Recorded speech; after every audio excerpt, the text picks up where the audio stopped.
I'm Judy Hannanen. My business is Waterloo Mohair. I raise Angora goats, and essentially, I'm a mohair producer. Um, Everything else that I've learned to do, it's because I had goats and too much mohair.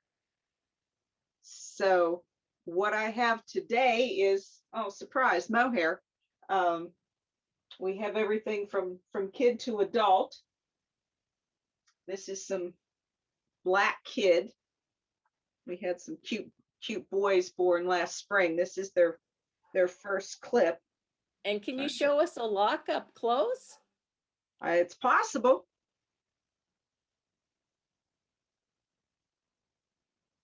Need a white background. Yeah, maybe. And just raise that up a little tiny bit. Oh, yes, nice long locks. Oh, perfect. Yes, they are nice. The boys got a good 6-month growth on that, and they're pretty. It's pretty clean. They were in the barn a little bit, so I do have some that I've skirted out, but it's pretty clean and it's wonderfully soft. It's pretty light in grease. I'm offering it unwashed at this point, and I've already sold some unwashed. It should clean up just beautifully. And then one of my other boys, he's 4 years old now, I think. I've done some experimenting with hair growth on these guys. Let's see. Oh, and that lock's a little longer even. Yes. Older goat. Well, but this was cut when he was just over 2 years old. So technically it's adult, but it's very soft. And it's you can see there's a lot of variation, in the color. And there still is. He's a nice boy. I have customers in the Philippines that use my hair to make wigs. This way. And they've always been after me for longer hair. They wanted at least 5 inches, but really pushing to have longer hair. So I wondered how I could do that, because with producing nannies, I really like to shear them before we breed. And then again, right before the kids are born, that gives you 6 months growth. But I have some nannies that I'm not breeding, younger girls, and I've kept some wethers just for this purpose. So they are on an 8-month rotation. So we're getting, some fleeces with some good length, sometimes 7 or 8 inches. So this is available unwashed. Yeah, I just left this unwashed. If somebody wanted the whole fleece, it's about 5 pounds, but it will sell for $20 a pound. 8 ounces, 10, and if you just want 1 ounce, that's 2. But it's quite an interesting fleece. They're beautiful, and I do not have a lot of experience with spinning and weaving or knitting with mohair, but the little experience I have is they create a beautiful halo when after you're done and you wash them. You get a beautiful, nice halo from it. It's a very soft, warm wool. Yes, in particular with the kids, in the yearling. The vest that I'm wearing, by the way, is mohair. I think this is kid up here, core and ply spun, and then some adult and some wool, for the colored parts. But you can see it's fuzzy. If you don't like fuzzy, maybe not for you, but it is fabulously warm, and I'll probably take it off here in a little bit because I'm warming up. But this is the time of year to wear it. Then, oh, here we go. I have yearling mohair advertised. Both, you could buy it either unwashed or washed. And I washed some up, and it's probably my favorite to spin. I love yearling. It's not quite as fluffy as the kid, but these are nice long locks. Beautiful curls for dolls or for beards or for spinning or for felting, adding into felting. Beautiful curls. Yeah, I love this stuff. Yearling's just about my favorite. And then I have kid also. I'll show you. It's a little bit finer, not usually quite as long, fuzzier. There we go. There's a whole lock there. And kid, just to clarify, so when my lambs get sheared for the first time, it's called a hogget fleece, and that's the Yes. most silky, softest fleece we'll ever have. And each Yes. year after that, it changes a little bit. Is it the same with goats? Absolutely.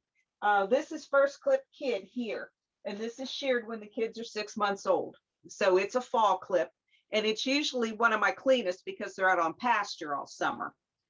The second clip kid is when they are a year old, another 6 month growth. And mine usually has a little more hay in it because they're in the barn all winter. We live in the north. They need protection. There's not a whole lot to do for it.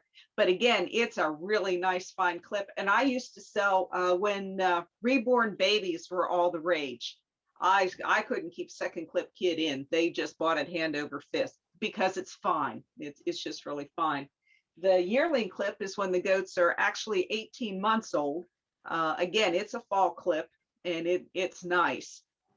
Anything after that is considered adult. I think the 2-year-old fleece that is sheared in the spring can be called young adult. But technically, after they're a year and a half old, everything's considered adult. Though my young adult and even the 3 and 4-year-olds, it's still really soft, nice mohair. Which brings me to another basket of mohair. Speaking of adult mohair, you can see this. This is off a nanny that is 4 years old, and well, 3 years old, and she just raised her first kid. There, and we see the length on that. This is like 5.5 inches long. You can see it's a little more open. It's not as crimped, as the younger stuff, but it's nice. This is unwashed, and I'm offering it unwashed for $10 a pound. Then I have some black goats, and even though they're considered black, their mohair actually gets grayer, just like Ulrich here. And this would be one of his sisters, one of his half sisters. And let's see if I can pull a lock off here.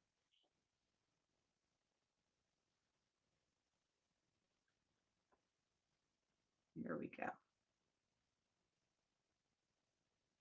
So again, we're looking at, 5 to 5.5 inches.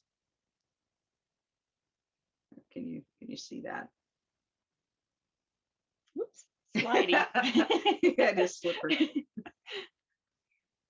So I would offer this unwashed for $12 a pound. And if anybody's interested in any other kind of mohair that I don't have offered on the site, just drop me an email and let me know. I mean, it can be washed. I do charge more for washed since I've got soap in. And there's an interesting thing I learned from Spin-Off Magazine just this fall. There is a product that Dharma Trading Company has that if you have hard water and you're having trouble getting your fleeces cleaned, you can add it to the wash or the rinse water to soften it. And according to the article, it works really well. We have really soft water here. I don't usually have any problems, but once in a while there is a fleece that just kind of hangs up, and no matter how hot the water is, it's still just a little sticky. So I'm thinking I may order some of this from Dharma and see how it works. Because over the years, I have had people contact me, saying that they had problems, and I never really thought about the hardness of the water being an issue. It certainly can be. We all have different water types, and I know from washing the sheep fleeces, there are some fleeces that I have to use a different product with, because they have with the sheep they have a lot more lanolin, and sometimes with my water, in order to get the lanolin out, I have to go to a higher grade Yes. wash. So I'm not surprised. I thought it was a really interesting article. and I appreciated the information. So I'm going to give that a try so that I can recommend, when people are buying unwashed mohair. Did I get? I guess that's all all the mohair I have sitting out here, Except for the dyed stuff. except for the dyed stuff. Um,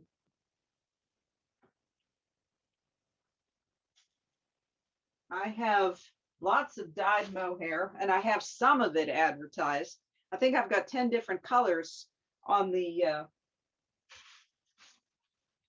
site. I just got tired of making new colors. This is what I have here is mostly adult. I can show you some younger stuff that I have. Like I said, this is adult, and yet, we're still fairly curly and pretty. This would be salmon. I don't know. Can you tell the color? Show that a little bit closer. That's just beautiful. Yeah. One of the things I love about lift it up a little bit. There you go. One of the things I love about mohair locks is they take dye so beautifully. Yeah, sometimes more than what you'd hope for. Let's see, this one's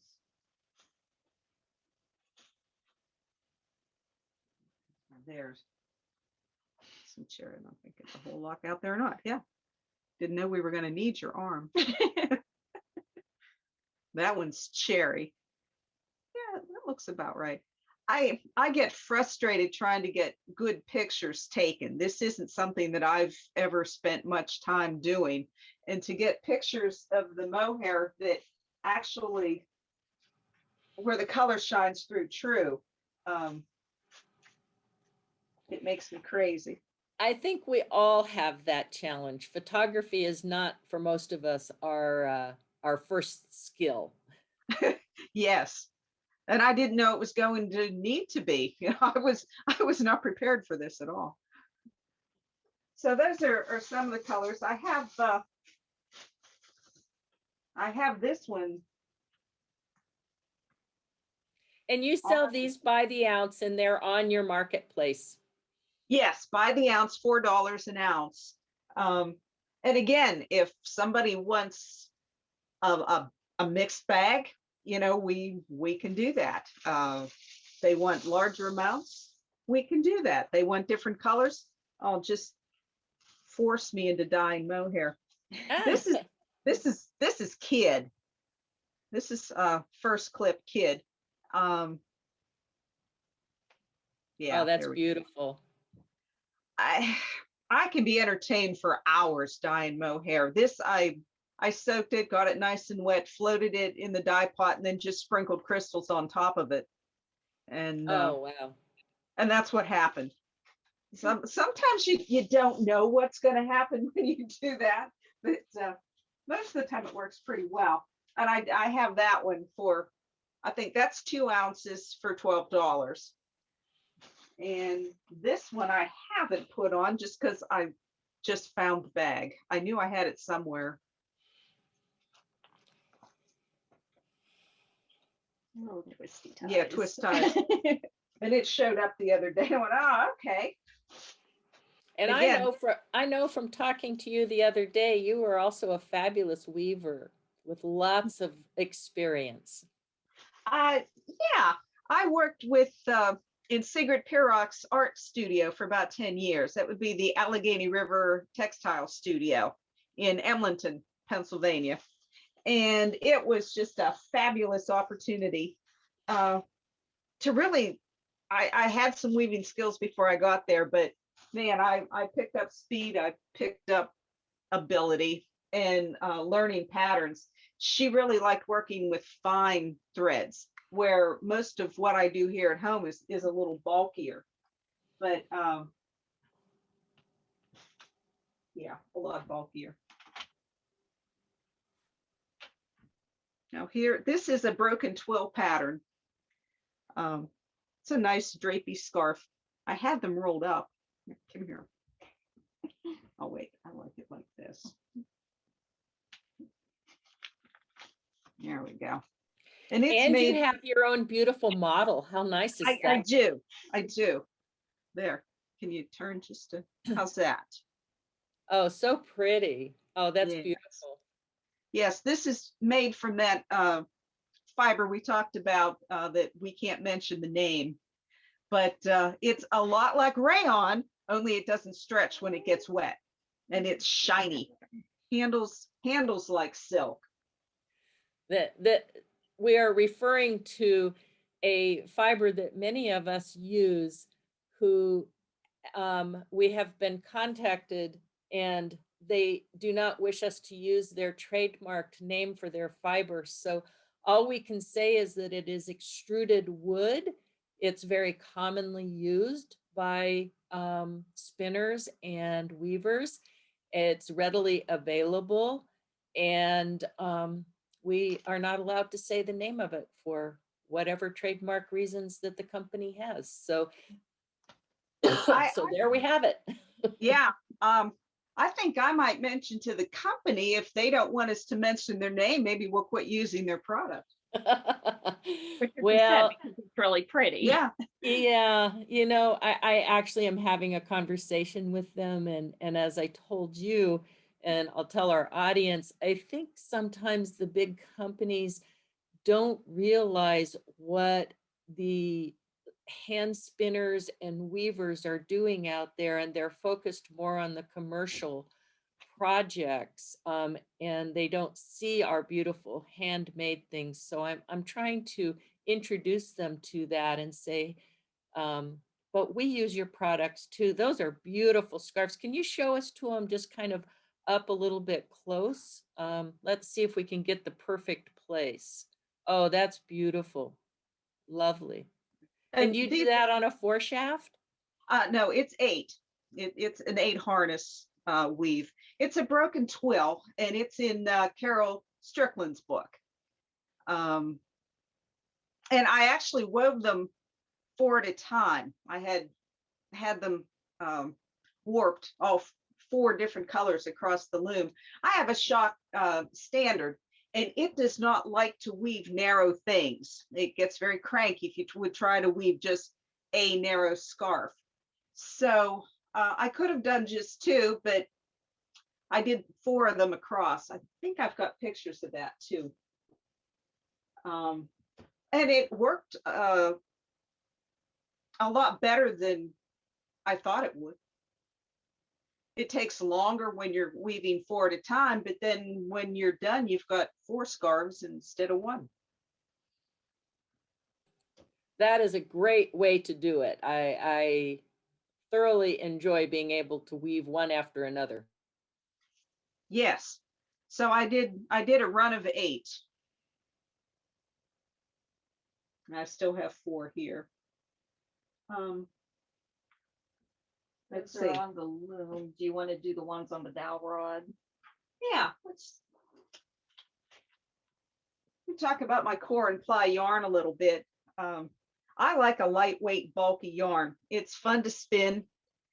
I tell people I like the bulky yarn because I have a very short attention span, and I can get through the projects faster when I'm spinning with a thicker yarn. These were woven off loom on a dowel rod. And doing them that way, I could use the thick, bulky core and ply yarn for both the warp and the weft. And it was Those fun. are so fun.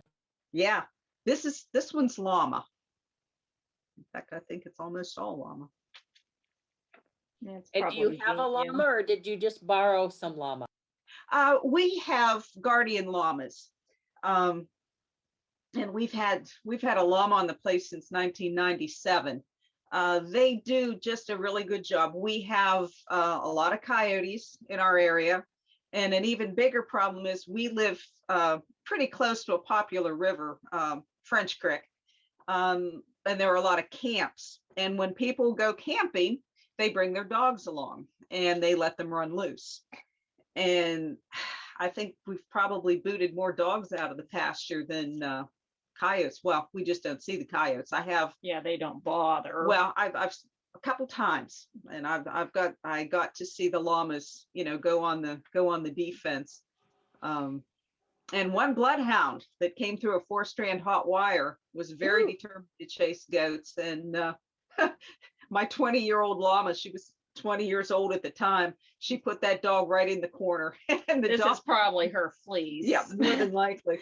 Yeah, the dog was afraid to move out of the corner, didn't want to go back through the electric. And when I found the dog, he was just sitting there howling, didn't know what to do. The llama's just standing behind him going, okay, buddy. We've had guardian llamas. Yes.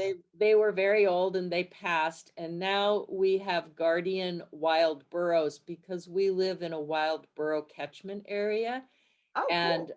they are fierce. They will, when they bond with the sheep herd, oh, those are beautiful.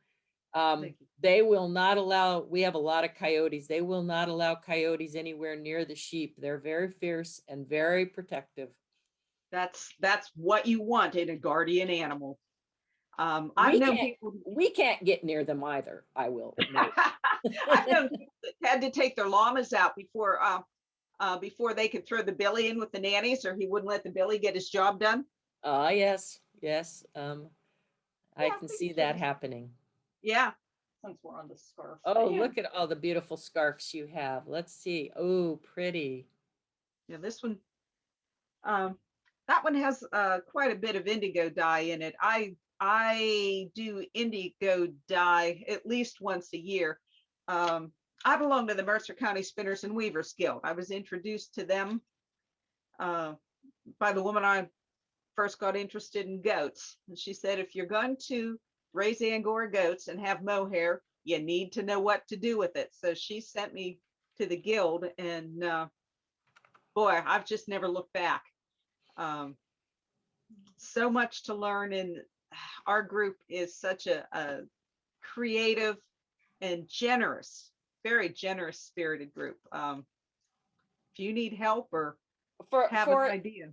For anyone who is listening or watching on Facebook, the guilds are, we have beautiful spinning and weaving guilds here where we are, and they're almost everywhere. And if you're a beginner or intermediate or an expert and you aren't a part of your local guild, of course, during this time, it's been a little harder, but they're just fabulous. What a source of expertise and companionship and just getting to know people. And that scarf is amazing. Oh my God.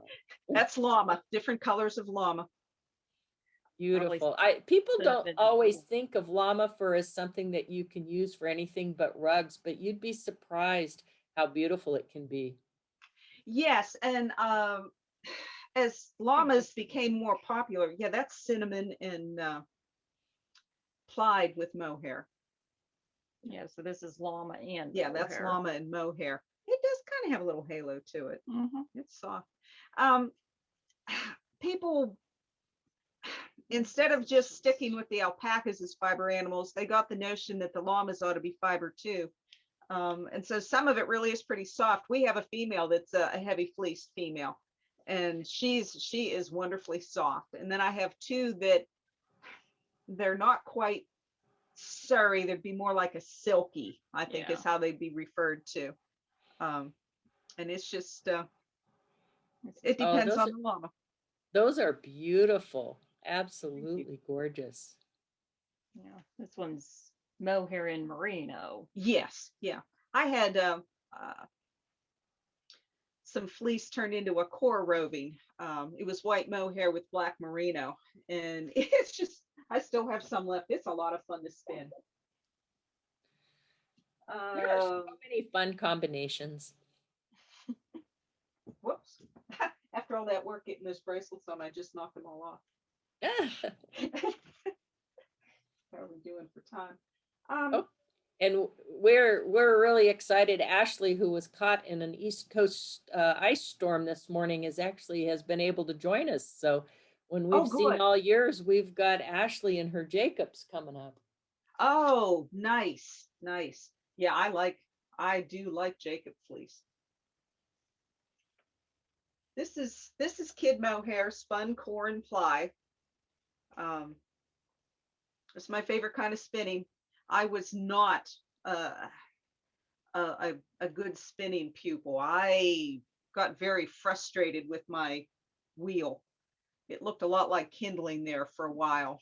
And then a woman who's Nancy Griffin, she had a store in Mercer County, PA. And boy, she's a wonderful teacher, still a real good friend of mine, taught me how to do this corn plies. She was a production spinner and really supported herself for a while, spinning for a woman who made coats. She knitted coats with this over in Youngstown. That's And amazing. once I learned how to do this, I didn't want to do anything else. Oh, it's so fun. It These are was so much fun. about how long are those skeins and how much are you selling them for? Let's see. The blue one there, it's 56 yards, weighs about 3 ounces, and that would be $38. That's great. I love to do core spun and beehive and lock spinning for Now, accents. that's the orange one. This is the That's orange the one. Yeah, this is orange kid. This is kid mohair. What I said about dropping crystals on fleece, this is how I dyed this one. And that's about 5.5 ounces. It's 125 yards, and that'd be $68. All right, greeny. The green, that's about half that size, 2.8 ounces, 65 yards, would be 36. Is this the red one? That's the red This one. is the red That's one. very red. And pink and yellow and black. Yeah, that's the red one. Oh, that's the one I love. Okay. Yeah, that's 3 ounces. It's 60 yards and $38 again. Oh my gosh, that might be my Valentine's present to me. Well, that'd be great. Now, this one, I did some trading with a woman in Indiana. We swapped llamas and goats. She had too many llamas, I had too many goats. It was great. And that's actually, her llamas are the basis of my guardians right now, because my other ones, as you know, they get old. But she was overstocked. She was trying to make room to take care of her grandfather who was going to come live with them. And she gave me bags and bags of Surrey alpaca. And it was the first clip off the cruise. And that's what this is. And I threw some Beautiful. mylar in there because it was fun. Oh, and the Surreys are so soft and silky, and the babies are just amazing. Yes. This is heavy. Surrey, what I've learned about the alpacas is it's a dense fiber. Yeah, this is again 5.8 ounces, made 118 yards for $75. I think that's my priciest one. They're beautiful. Thank you. Thank you. That's just fun. Oh, yeah, the purple. This is the This one purple was and pretty. yellow. That's Oh. 91 yards. That could be my other favorite one. Or maybe I have two favorites. You can have lots of favorites. This was another one. I kind of stepped out of my normal color range, and did some different things. Oh, those are beautiful jewel tones. It was fun. Why don't you, yeah, grab one of those. I may be touched with a little ADHD. There's so many projects and so little time. This one, like, yeah, I've often worn one around my hip like that. Oh, nice. They're I not kind of just- think we're all ADD in Don't this. you? In this. Oh, that is so pretty. This was came from an estate sale. It was commercially spun thin and thick. And so then when I dyed it, it got real fluffy, where it was thick and still stayed thin. So that was kind of fun to work with. But on the little triangle loom, it did just fine. I had some conchos that I bought for projects and some leather laces. So that's Oh, that. how fun. And then this one, I actually was an artist in residence for a school district. And this was some of the yarn that I had dyed for the kids to learn to weave with. And so this was my leftovers. Not bad leftovers. A perfect Valentine's colors. Isn't that? Oh, that would look so cute on a little girl too. Oh my It gosh, would, yes. that's adorable. Well, you guys have just had a fantastic range of items. Oh my goodness. And what do you have there? This is the poncho with conchos. Oh, Um, very Southwestern. I love it. yeah, and I believe this was a Jacob's fleece that I bought at the wool pool. Oh And my goodness. yeah, and the stripes are corn ply. It was fiber that I had dyed in one of our guild workshops. Once a year, we have a dye workshop, and I used all the colors that we dyed that day and made this yarn. So I used it for stripes on there. And the warp is silk noil. It's very strong. Stretch. So how are we doing for time? Well, I think we're ready to switch over to Ashley and see if we can see her baby Jacobs. Thank Oh you yeah, guys so much. You guys were fabulous. And I thank you. see, one of my hardest jobs of doing this is I love supporting the farmers and the fiber artists with our website, but I see so much stuff I want and I can't have it all. It makes me crazy. So Yes. thank you guys. And we're going to switch over to Ashley,